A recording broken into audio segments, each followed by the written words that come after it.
When someone is being facetious, it sometimes becomes difficult to discern if the person displays lighthearted joy or flippant inanity. Joking can run either direction, just as the perception of the joke can do the same. My niece explained her recent training for a sprint triathlon. Never having attempted much of any athletic competition, the planning and preparation were taken seriousness, with attention to every detail. While I had encouraged several months of exercising in each of the three categories, building a little at a time, my strongest recommendation included that during the final month Lisa practiced transitioning, swimming to biking, biking to running. Different legs are needed in each section of a triathlon, and knowing this and letting her legs and body know as well were critical to race day success. Any reader who has participated in a competition realizes that fitting adequate prep time into an already jammed schedule is not a simple task, and so it wasn't until the week before the event that Lisa had the time and elements in place for a run through. Unfortunately, the weather was blazingly hot as well, which added to the challenges of the day. She began with the 1/3 mile swim in the bay by our lake cabin. She stroked rapidly down to the end, turned around, and began her return paddle with ease. She had her eye on two goals: end of the swim and a successful practice run. We have a very rocky beach, and so Lisa had to swivel and sway her way up to the shore with screeches and squeals coupled with feeling dizzy from her exertion. Her husband cheered as her mom started shouting orders. Hurry!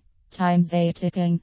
You are wasting precious minutes. Whether she meant it with mirth or flippancy, Lisa was unsure, as mom imitated the hands of a busy clock, with seconds flashing by. Neither frown nor smile crossed mom's lips, but plenty of advice protruded. Hopping on one foot while trying to dry and sock the other, husband continued to applaud, and mom persisted with faster. Faster. Tick tick tick. Whether to laugh, scream or cry, Lisa hopped onward as she brushed dirt and twigs from her other foot, slipped into her sock and shoes, shorts and shirt and helmet. Rushing to her bike, she tangled in the pedals, lurched and tumbled almost to the ground, but then managed to gather her balance and begin her 12-mile ride. Increasing speed increased leg power, that increased confidence and courage as she zoomed down the lane and toward the road. In the background, tick tick tick, echoed through the trees. By mile 10, hot and tired, Lisa was thrilled to see her dad approaching in the car with a bottle of water extending from his hand. He came close to her, supposedly to hand off the water, but then altered speed, and instead of a water bottle within reach, she found herself crashing into weeds and bushes along the side of the road. Fearlessly she kept her bike upright as she bumpily steered back onto the roadway, waving off the water and gliding back onto cars. Yep, in the passenger seat words sprang hurry, hurry, hurry. Is she serious? Ran through Lisa's mind as she rounded the final bend and zoomed toward the bike drop-off zone.